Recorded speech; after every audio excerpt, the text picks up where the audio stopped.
नमस्कार, स्वागत है आपका जी बिजनेस में। मैं हूं दीपक डोभाल और आप देख रहे हैं आपकी खबर आपका फायदा। दिल्ली की हवा जहरीली होती जा रही है, पंजाब में पराली जल रही है और इससे हवा इस कदर प्रदूषित हो गई है कि दिल्ली एनसीआर में सांस लेना दूभर हो गया है। दर्जन भर से ज्यादा इलाकों में AQI लेवल 400 के पार चला गया है।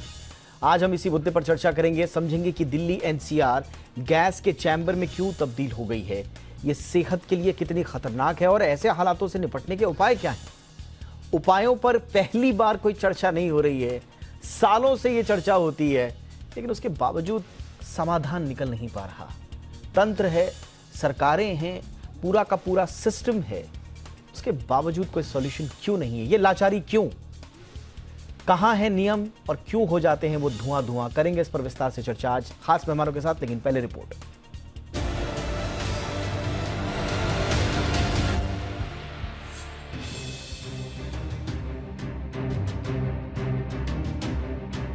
दिल्ली एनसीआर में खुली हवा में सांस लेना दूभर हो गया है। हवा दमघोटू बन चुकी है, जिसके चलते लोगों में आंखों में जलन और सांस लेने में तकलीफ होने की शिकायत देखने को मिली। हालात इस कदर खराब हो चुके हैं कि दिल्ली एनसीआर के कई इलाकों में एयर क्वालिटी इंडेक्स 400 के पार चला गया है।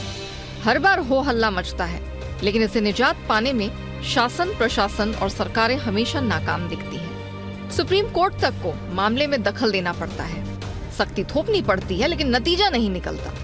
हर साल की तरह इस बार भी दिवाली के बाद दिल्ली प्रदूषण की चपेट में है। प्रदूषण की वजहों की बात करें तो पराली, गाड़ियों से निकलने वाला धुआं और बिल्डिंग कंस्ट्रक्शन इसका बड़ा कारण है। एक रिपोर्ट के मुताबिक 3 दिन पहले दिल्ली के PM 2.5 में पराली जलाने की हिस्सेदारी 26% हो गई थी, जो इस साल अब तक सबसे ज्यादा है।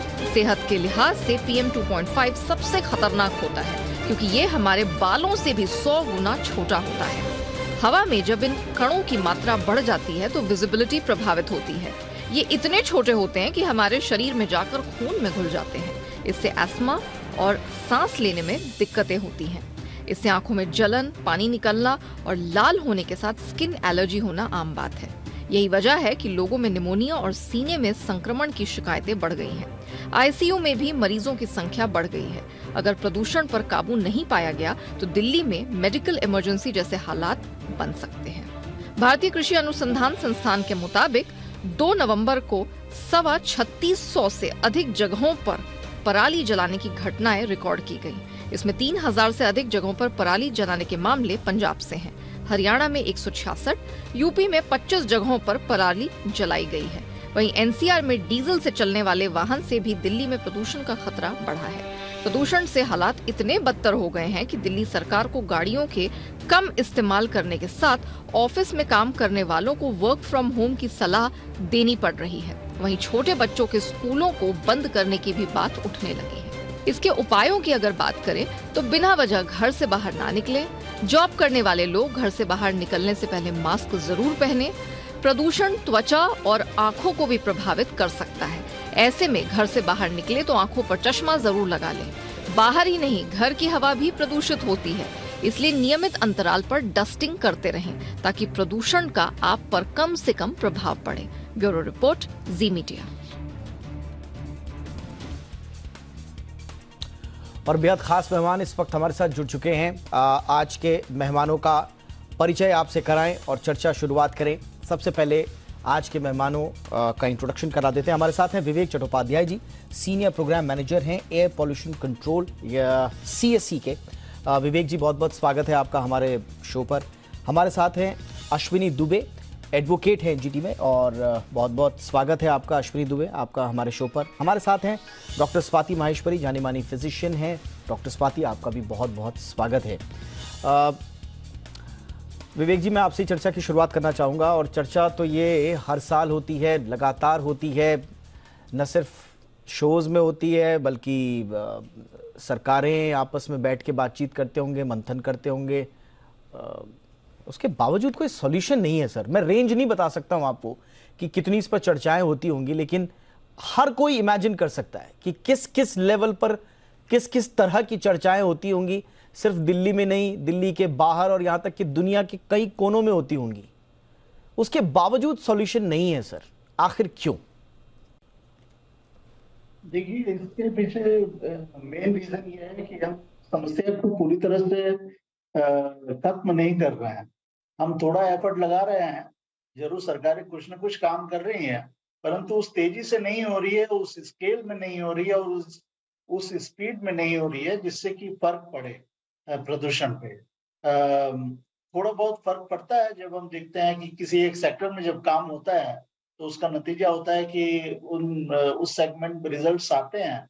जैसे कि गाड़ियों में BS6 स्टैंडर्ड्स जब लगाए गए, तो उनका प्रदूषण पुरानी गाड़ियों से 80% कम हो गया। तो नई गाड़ियां आप देखेंगे कि धुआं बहुत कम, धुआं न के बराबर है बिल्कुल। परंतु पुरानी गाड़ियों से अभी धुआं होता है, उसमें एक्शन लेने की जरूरत है। सिमिलरली अगर हम देखें कि इंडस्ट्रीज की, उसमें हमें क्लीन फ्यूल की सप्लाई अभी भी इंश्योर करनी है। आप देखेंगे पूरे कई क्षेत्रों में अभी पाइप नेचुरल गैस पहुंचा नहीं है, या फिर उसकी जरूरत है, इंडस्ट्री को शिफ्ट भी करना है, उसमें हुए नहीं है। डीजल जनरेटर सेट का इस्तेमाल होता है। ये कुछ चुनिंदा एग्जाम्पल दे रहा हूं मैं। नहीं सर, लेकिन देखिए, इंडस्ट्रियल पॉल्यूशन हो, व्हीकुलर पॉल्यूशन हो या दूसरे तरह के पॉल्यूशन हो, इस पर तो चलिए ठीक है, एक सिस्टमैटिक इंटरवेंशन जो है वो दिखता है हमें, और बीच बीच में उसके आपने बिल्कुल सही कहा कि थोड़ा बहुत जब इंटरवेंशंस होते हैं तो उसके असर भी दिखते हैं। लेकिन पराली जो एक मेन इशू बना हुआ है, पराली पर क्यों सर? अब तो पहले तो ये होता था कि इंटर स्टेट कोऑर्डिनेशन नहीं है साहब, इस स्टेट में दूसरे पार्टी की सरकार, दूसरी पार्टी की सरकार। अब तो दो बड़े जो राज्य हैं उनमें सेम पार्टी की गवर्नमेंट है, उसके बावजूद हमें एक कोऑर्डिनेटेड एफर्ट दिखता नहीं है। जी, इसमें तो मुझे ये समझ में आता है कि जो ग्राउंड में एक्शन होना चाहिए सरकार के द्वारा, वो पूरी तरह से नहीं हुआ है। या तो ऐसा है कि किसान नहीं मान रहे हैं कि वो शिफ्ट हो ऑल्टरनेटिव्स पे, ऑल्टरनेटिव टेक्निक्स पे, जिससे कि पराली का प्रबंधन हो, या समय सीमा वो उपलब्ध नहीं है उनके पास जिसमें वो प्रबंधन कर पाए, या फिजिकल इंसेंटिव्स नहीं दिए जा रहे हैं कम्युनिटी लेवल में या विलेज लेवल में, या फैसिलिटीज नहीं है कि पराली का उपयोग ऑल्टरनेटिव वे में हो सके। क्योंकि पराली को आपको खेतों से हटाना है 1 हफ्ते के अंदर या सवा हफ्ते के 1 से सवा हफ्ते के अंदर, तो उस दौरान आपको कहीं स्टोर करना होगा, उसका एक ऑल्टरनेटिव यूज करना होगा।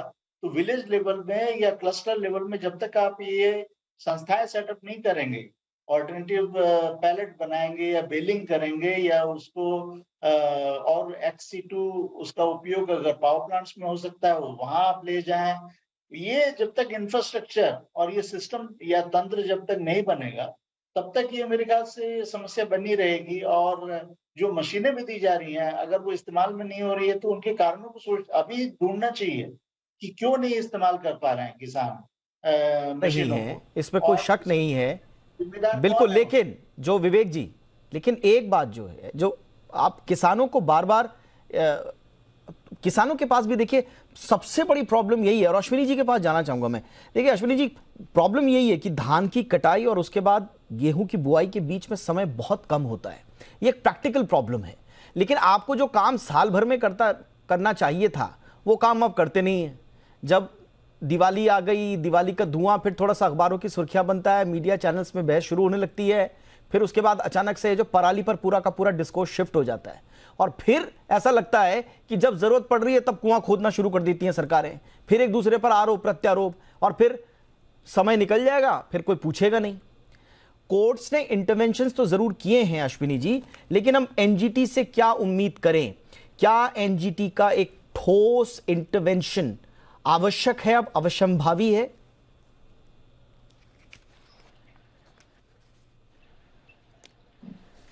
जस्टिस स्वतंत्र कुमार एनजीटी के चेयरपर्सन थे, तो उन्होंने 10 साल से पुरानी जो डीजल व्हीकल्स यहां पर चलती थी उनको डी रजिस्टर करने का आदेश दिया था।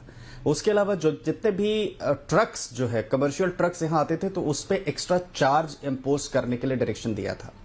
उसके अलावा जो ग्रेडेड रिस्पांस एक्शन प्लान की बात हुई थी, वो ग्रेडेड रिस्पांस एक्शन प्लान ये था कि एनसीआर से कनेक्टेड जितने भी नेबरिंग स्टेट्स हैं, उस सबके पोल्यूशन कंट्रोल बोर्ड के officials, ministry of environment and forest और क्लाइमेट चेंज के officials, in coordination with each other, जैसा आपने कहा कि कोऑर्डिनेशन नहीं, in coordination with each other और ज्वाइंट अकाउंटेबिलिटी समझ के एयर पोल्यूशन का जो एक्शन प्लान बना है उसको टैकल करने के लिए काम करेंगे। उसके एवज में जो दिल्ली की गवर्नमेंट है, दिल्ली की गवर्नमेंट का हम स्मोक टावर चारों तरफ लगाएंगे, लेकिन आज आप देखिए एक भी स्मोक टावर ऐसा कहीं भी दिल्ली या कहीं नहीं लगा हुआ है। मैं इसलिए यह बात कहता हूं कि कॉन्स्टिट्यूशनल और स्टैट्यूटरी ड्यूटी होती है।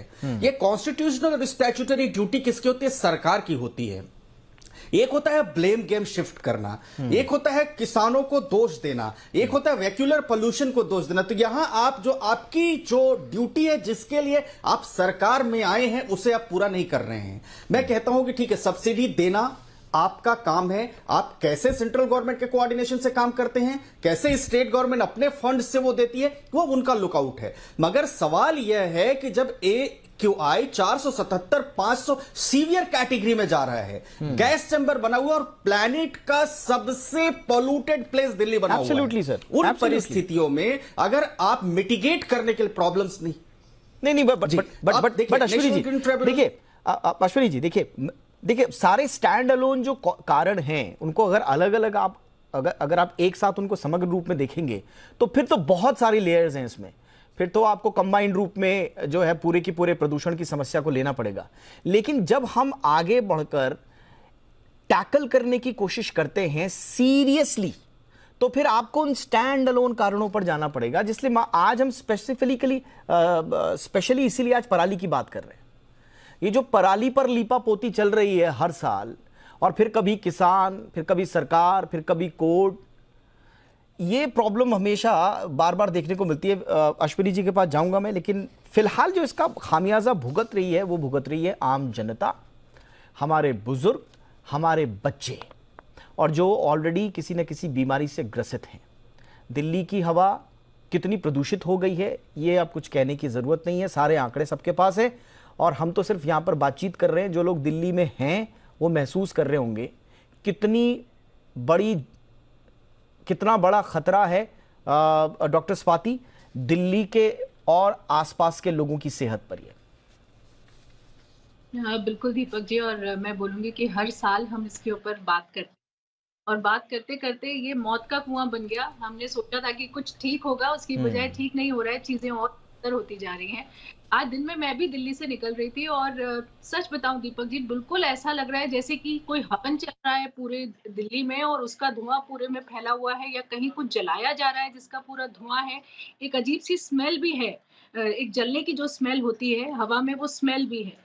तो ये जो हम इतनी प्रदूषित हवा अंदर ले रहे हैं, और साफ तौर से अब स्टडीज भी ये बोल रही हैं कि ना केवल हमारे फेफड़ों पर बल्कि हमारे सभी अंगों पर इसका बहुत दुष्प्रभाव पड़ रहा है, यहाँ तक कि हमारे मस्तिष्क पर भी, कि जो नवजात शिशु है उसका जो मस्तिष्क है उसका साइज छोटा हो सकता है, उसको आगे चल के मनोवैज्ञानिक जो है परेशानियां सामने आ सकती हैं।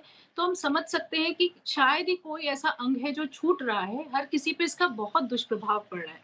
इसलिए ऐसी स्थिति में, क्योंकि हम शहर से कहीं जा नहीं सकते, हमें इसी में रहना है, तो कुछ चीजें जरूर हम ऐसी हैं जो कर सकते हैं, जिसकी तरफ हमें ध्यान देना चाहिए। जैसे कि N95 या N99 मास्क लगा करके निकलना बहुत जरूरी है।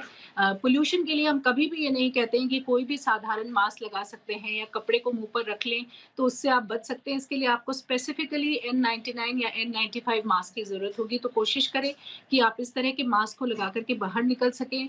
अच्छी मात्रा में तरल पदार्थ लेते रहें, क्योंकि जितना डिहाइड्रेशन होगा उतना ज्यादा आपको पोल्यूशन के जो तत्व हैं उनसे बुरा असर पड़ेगा। इसलिए कुछ ना कुछ तरल पदार्थ अगर लेते रहें तो उससे जो टॉक्सिन्स हैं वो फ्लश आउट होते रहते हैं बॉडी। साथ ही जो स्टडीज हैं वो दिखाती हैं कि कुछ खाने की चीजें ऐसी हैं, जैसे खास तौर से ओमेगा 3 की बात करें या विटामिन डी की बात करें, सी और ई, ये कुछ ऐसे विटामिन हैं, क्योंकि जो पोल्यूशन है वो टॉक्सिन्स क्रिएट कर रहा है बॉडी में, और ये जो विटामिन है ये बहुत स्ट्रॉन्ग एंटीऑक्सीडेंट्स हैं, यानी कि ये टॉक्सिक तत्व को बाहर निकालते हैं। तो हमें कोशिश करनी चाहिए कि हम इनसे, जिन चीजों से हमें ये सब मिलता है, जैसे कि फ्लैक्स सीड्स हैं, चिया सीड्स हैं, सनफ्लावर सीड्स हैं, या जो हमारी इस वक्त हरी पत्तेदार सब्जियां आती हैं उनमें ये होता है, जो ताज़ा फल आते हैं उनमें मिलता है, या कॉड लिवर ऑयल है, या जो लोग मछली अंडे का सेवन करते हैं वो उसका सेवन कर सकते हैं। तो इन चीजों का सेवन लगातार करते रहे ताकि आपका इम्यूनिटी लेवल लो नहीं हो।